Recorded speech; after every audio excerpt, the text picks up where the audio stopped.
Any health-related information on the following show provides general information only. Content presented on any show by any host or guest should not be substituted for a doctor's advice. Always consult your physician before beginning any new diet, exercise, or treatment program.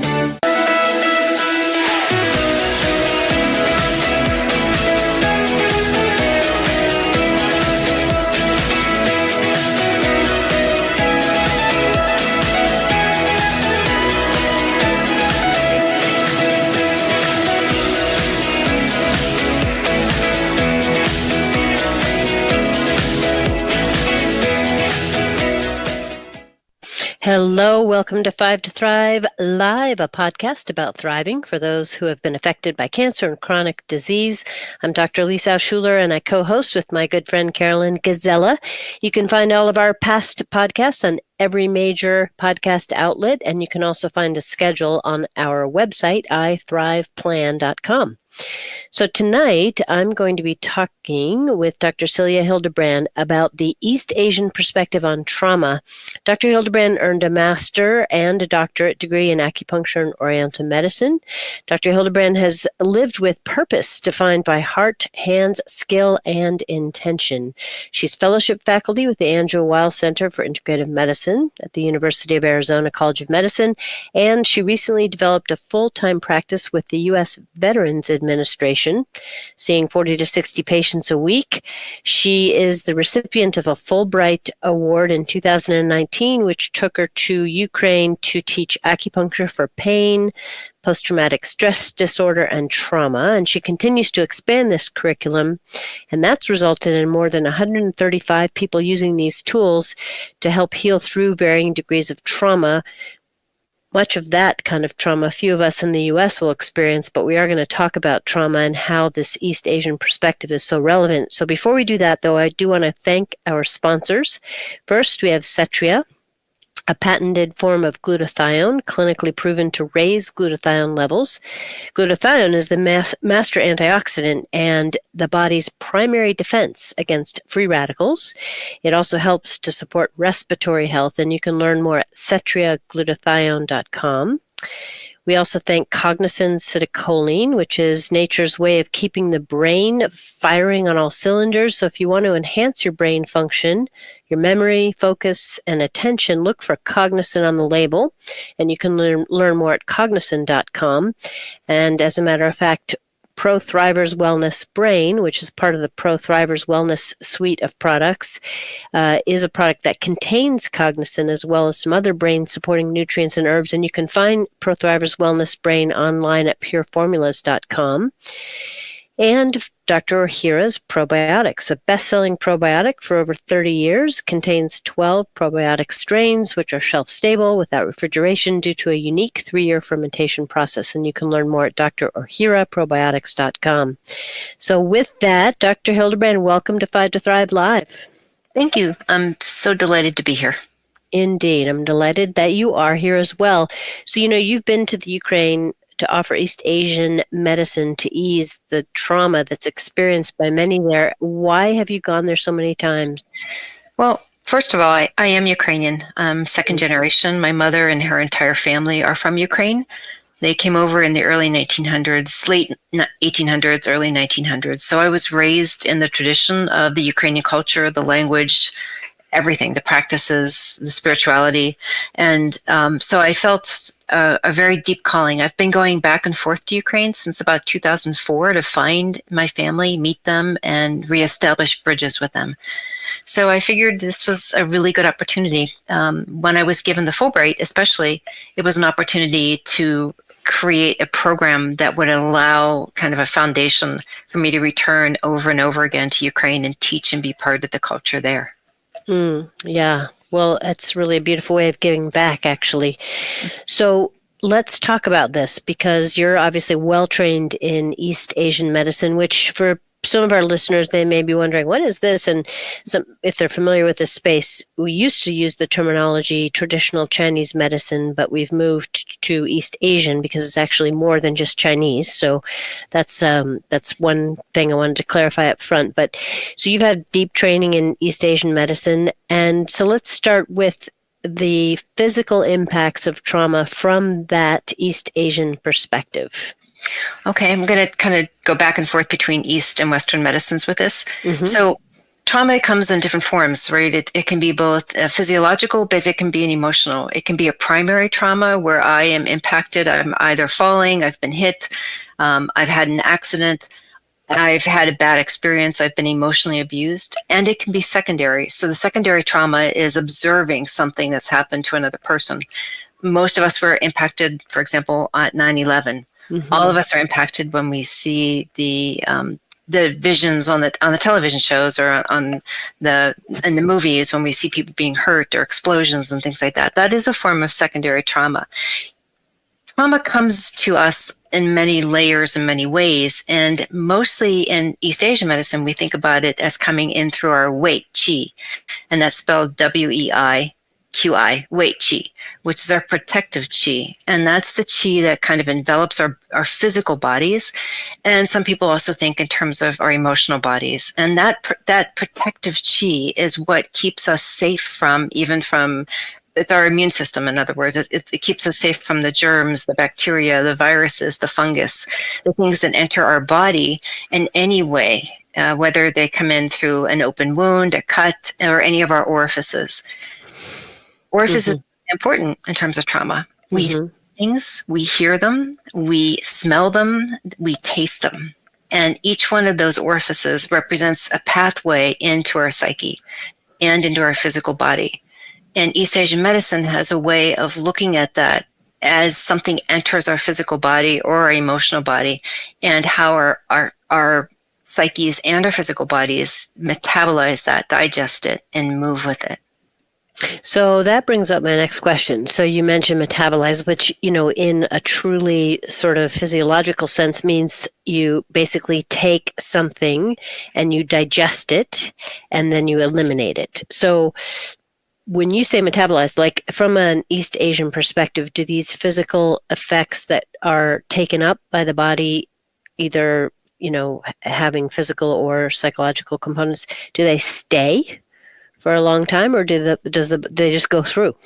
That's a really good question. And I can contextualize that by talking about yin and yang, which is another concept and construct of East Asian medicine. Mm-hmm. Yin and yang represent opposites, dualities maybe, but they also represent one within the other. The transformation of yin to yang and yang back into yin, and the fact that there is one element of yang within the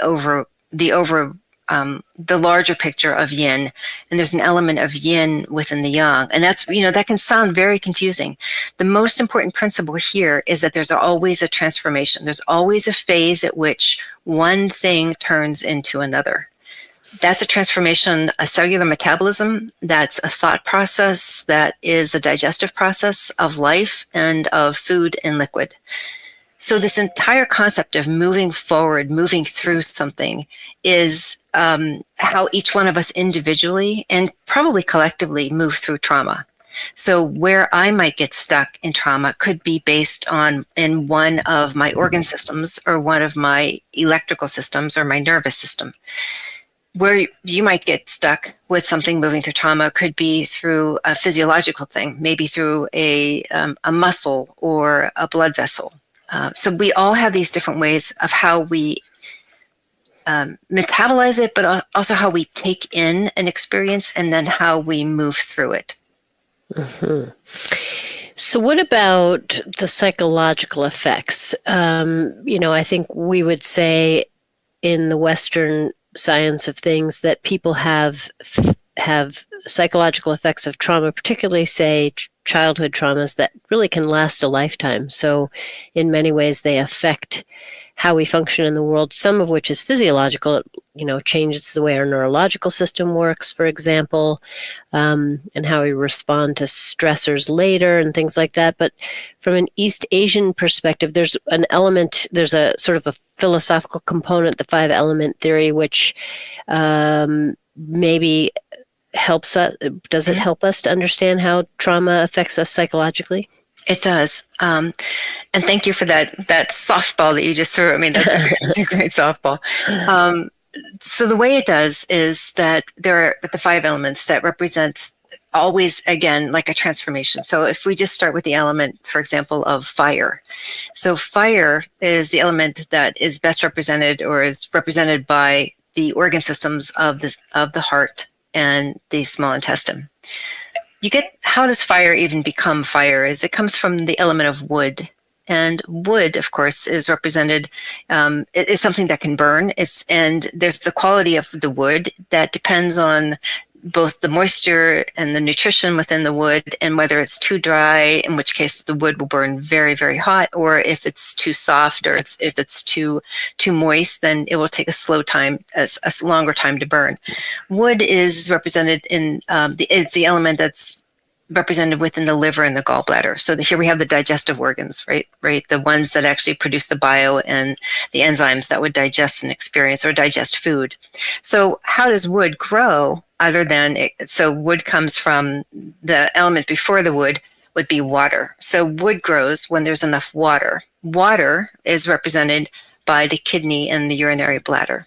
So can the wood absorb the water? Can the wood actually use the water once it's absorbed? What does it do with the water? Is it oversaturated, or is it not saturated enough? And that comes from the element of earth. So the earth is represented with the stomach and the spleen. So if the stomach and the spleen are actually these points of, if the earth itself, I should say, is very dry, it doesn't have enough water inside of the earth, so the wood really cannot hold it, cannot draw it up into its fibers. So when it burns very, very hot. Or if the earth is muddy, if it's swampy, because the earth element itself, the fibers of the soil are not able and capable of really holding on to the water for whatever reason, then the tree is not, or the wood is not going to be able to pick it up, or it might pick up too much of it, and then it won't burn properly into the fire. So where does this earth come from, and how does the earth hold on to these other pieces of it that help it to have the absorption ability for water? It comes from the metallic pieces within the earth. And the metallic piece is represented by the lung and the large intestine. So these elements all feed into each other, and they create a complete cycle. So if you go back to the fire is burning the wood that creates the earth.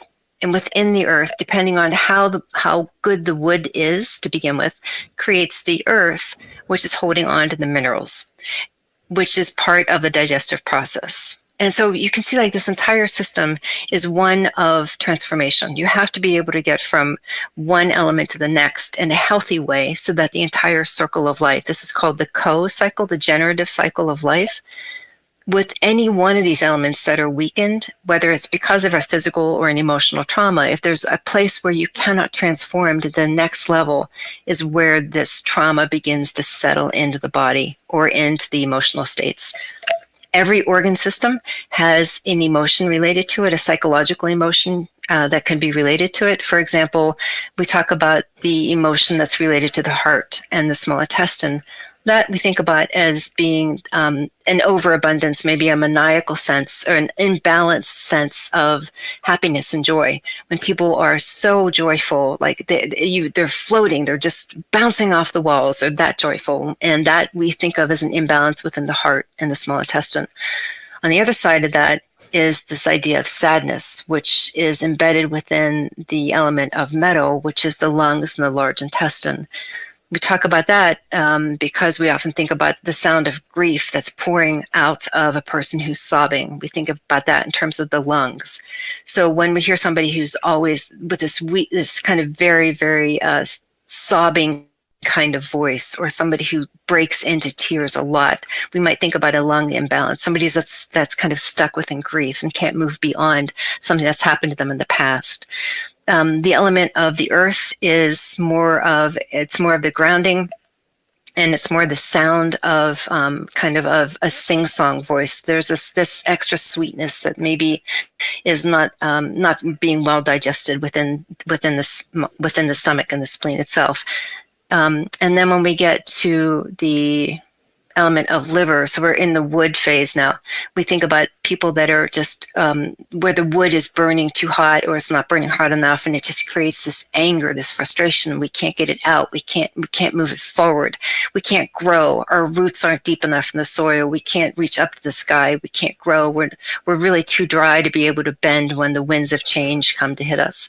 So that's how we think of people who are kind of stuck within an emotional or psychological stage.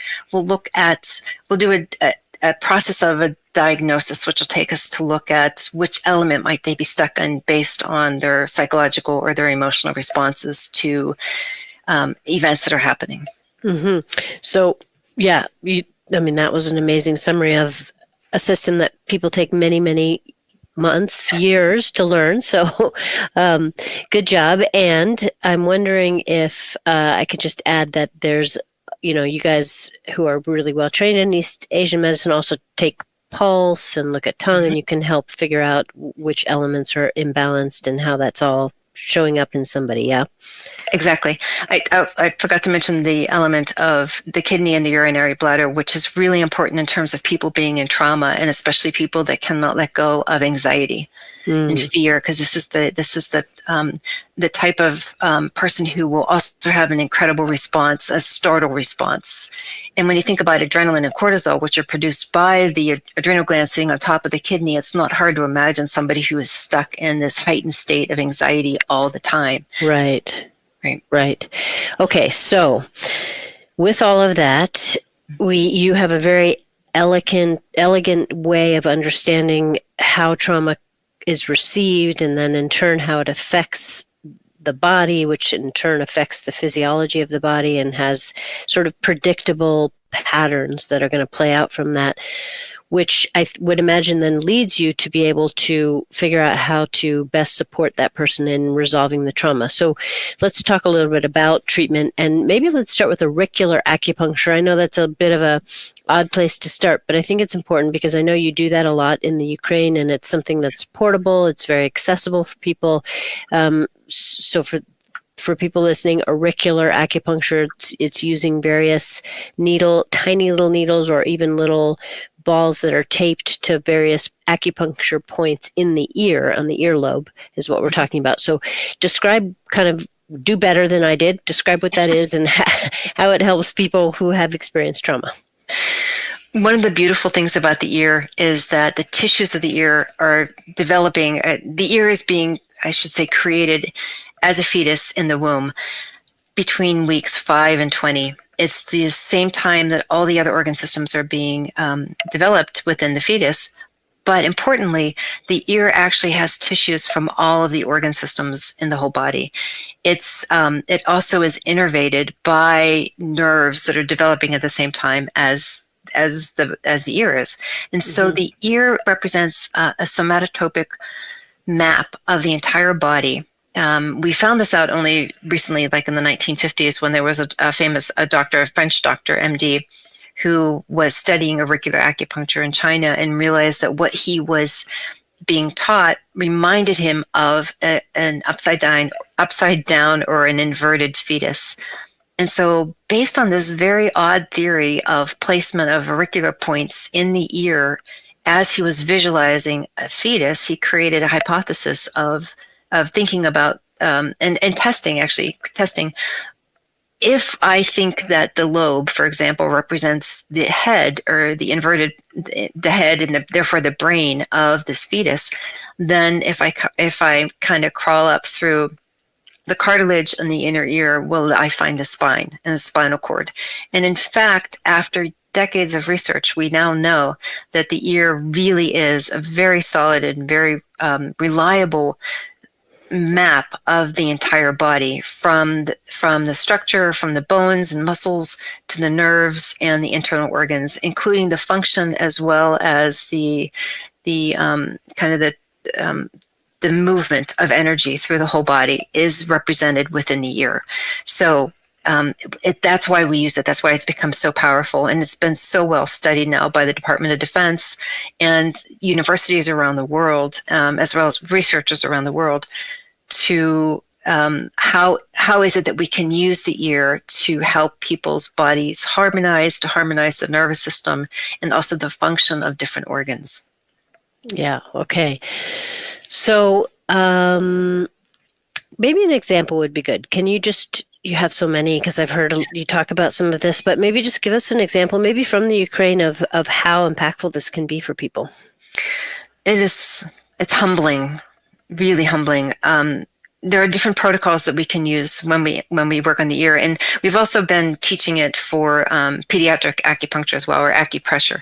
So it's extremely useful for children, as well as for people who are immobilized for any reason. Maybe they're immobilized because they've had a stroke, or they're in the hospital, they're in recovery, or they're in a rehab center.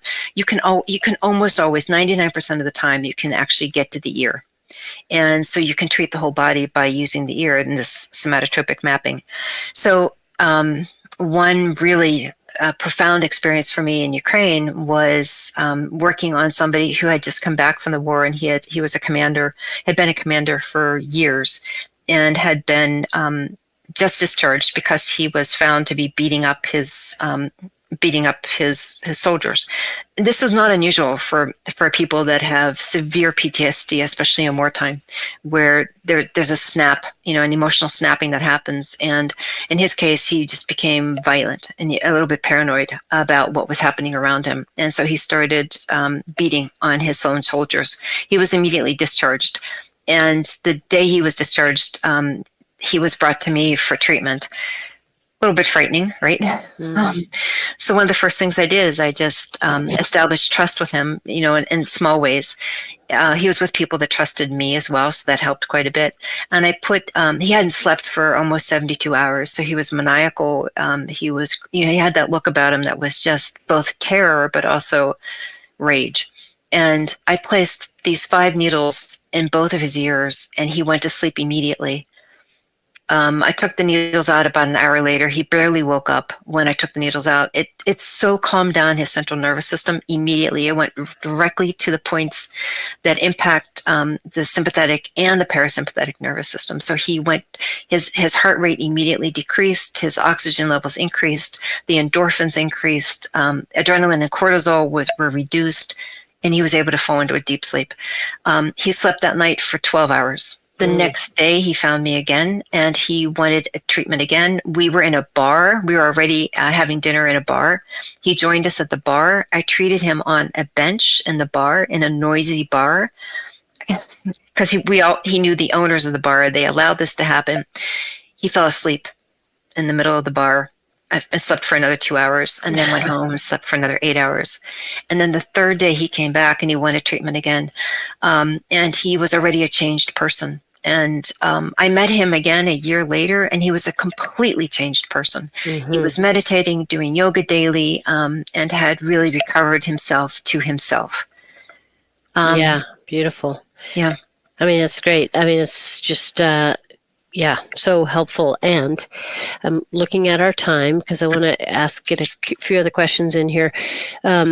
So you talked about auricular acupuncture, which is incredibly powerful. I'm just wondering if you want to make a case for full body acupuncture, or maybe for our listeners, if they feel like they've had some trauma and they'd like to explore an East Asian perspective on it, how they would maybe make a decision, or should they even have to make a decision between, say, auricular acupuncture, full body acupuncture, something else?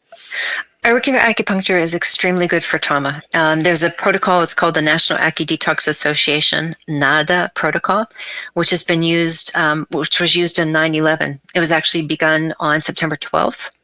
After the explosions at the World Trade Center, there was a hospital down the corner that started its program to treat first responders and community members. 2 years later, they treated 40,000 patients using only the 5-needle NADA protocol for trauma. It's actually usually used for substance abuse, which is the same neuropathways as trauma. Mm-hmm. So finding a community acupuncture clinic that is working with NADA protocol would be very useful for anyone who would like to move forward with this. And the National Acu-Detox Association has a list of trainers as well as a list of providers on its website. Mm-hmm. Great. That's super helpful for people. So kind of along those lines, is there something that people should look for when they're exploring this East Asian approach, again, through the lens of trauma, what should they look for in a practitioner, an acupuncturist, if they really want to drill down into addressing their trauma? There are two ways. One is the nomenclature of capital L, capital A, small c. LAC represents somebody who has been through usually a 4-year training program to become a licensed acupuncturist. Those we often also do auricular acupuncture, so you'd be in pretty good hands for full body as well as auricular acupuncture.